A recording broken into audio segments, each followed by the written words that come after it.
warahmatullahi wabarakatuh. Kita dari kelompok 11 ingin mempresentasikan materi yang telah kita pelajari tentang etika dan bisnis selama 7 sesi. Saya Tiara Candi Putri akan menjelaskan materi yang pertama dan kedua, bisnis yang beretika dan perusahaan serta pemangku kepentingan. Yang pertama ada bisnis yang beretika. Bisnis yang beretika adalah bisnis yang dijalankan dengan jujur, adil, dan bertanggung jawab seperti tidak menipu pelanggan, jujur dalam laporan keuangan, memperlakukan karyawan dengan baik, dan tidak merusak lingkungan. Dengan etika yang baik, perusahaan mendapat kepercayaan dan bisa bertahan lama. Yang kedua ada perusahaan dan pemangku kepentingan. Pemangku kepentingan atau stakeholder adalah pihak-pihak yang terlibat dan terpengaruh oleh kegiatan perusahaan. Contohnya seperti karyawan, pemilik perusahaan, konsumen, pemerintah, dan masyarakat sekitar. Perusahaan harus menjaga hubungan baik dengan semua pihak ini agar berbisnis berjalan lancar. Jadi, bisnis yang beretika dari hubungan yang baik dengan pemangku kepentingan sangat penting untuk keberhasilan perusahaan. Saya Yolanda, saya ingin menjelaskan tentang materi ke-1 dan kedua. Materi yang ketiga adalah globalisasi dan etika bisnis. Globalisasi adalah proses mendunia yang membuat pertukaran informasi, barang, jasa, teknologi, dan modal menjadi lebih mudah dan cepat antara negara seolah-olah tanpa batasan. Etika bisnis adalah seperangkat pedoman dan norma yang mengatur perilaku individu dan organisasi dalam dunia usaha, mencakup kejujuran dan integritas. Tanggung jawab sosial bisnis adalah keadilan dan penghormatan terhadap hak-hak individu. Hak-hak individu salah satunya adalah hubungan dan peran etika bisnis di area global.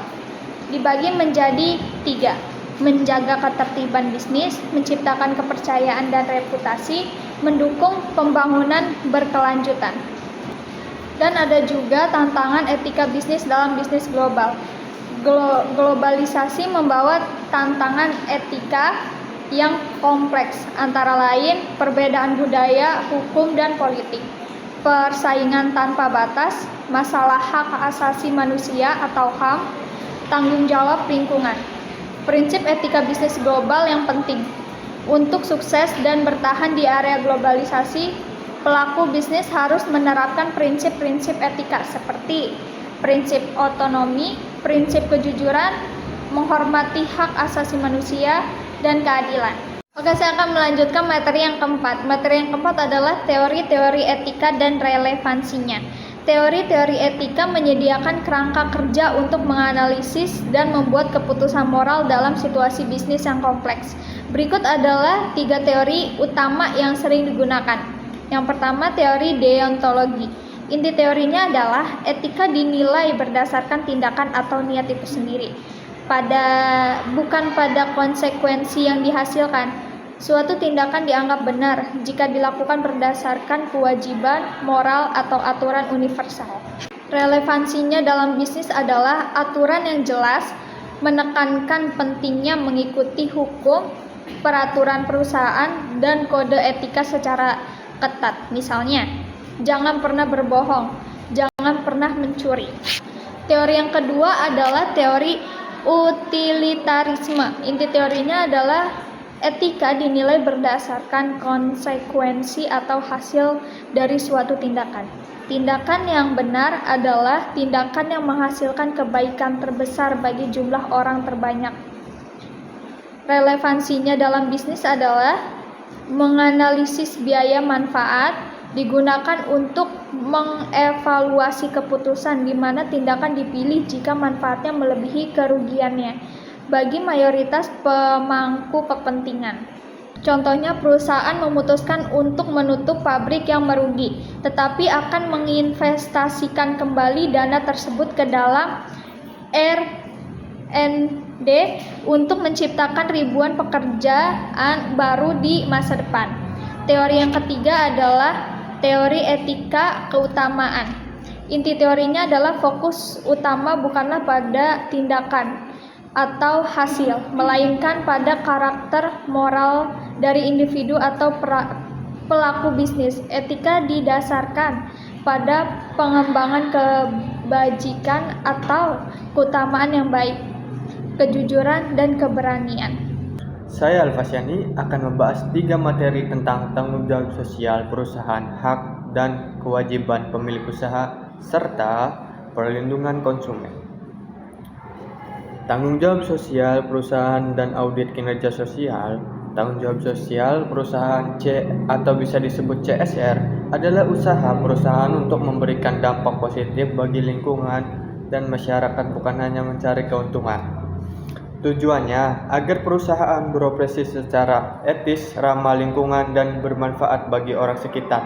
Contoh CSR seperti mengurangi polusi dengan mengolah limbah dengan benar dan menciptakan tempat kerja yang aman dan nyaman bagi karyawan. Mendukung kegiatan sosial seperti donasi, penghijauan, atau beasiswa.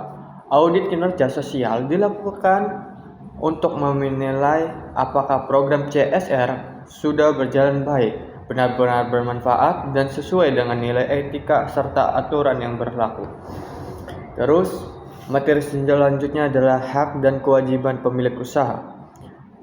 Hak dan kewajiban pemilik usaha. Pemilik usaha memiliki hak seperti 1. Hak mendapatkan keuntungan. 2. Mendapatkan hak mengatur jalannya usaha. 3. Hak melindungi aset dan rahasianya. Tetapi pemilik usaha juga punya kewajiban, yaitu mengelola usaha secara jujur dan bertanggung jawab, mematuhi hukum dan pajak, memberikan kondisi kerja yang layak bagi karyawannya, dan hak dan kewajiban ini harus seimbang agar usaha berjalan sehat. Materi selanjutnya adalah perlindungan terhadap konsumen. Bisnis wajib menjaga hak-hak konsumen seperti hak mendapatkan informasi yang benar, hak atas keamanan produk, atau hak untuk mendapatkan barang layanan sesuai janji. Perusahaan tidak boleh menipu, memanipulasi informasi, atau menjual produk berbahaya. Dengan melindungi konsumen, kepercayaan terhadap perusahaan juga semakin kuat. Cukup sekian dan terima kasih. Itu presentasi materi dari saya. Sekian pemaparan presentasi materi dari kami. Saya Alfasyani. Saya Yolanda. Tiara. Bila ada salah-salah kata dan masih banyak kurangnya, mohon maaf lahir dan batin. Sekian, terima kasih. Wassalamualaikum warahmatullahi wabarakatuh.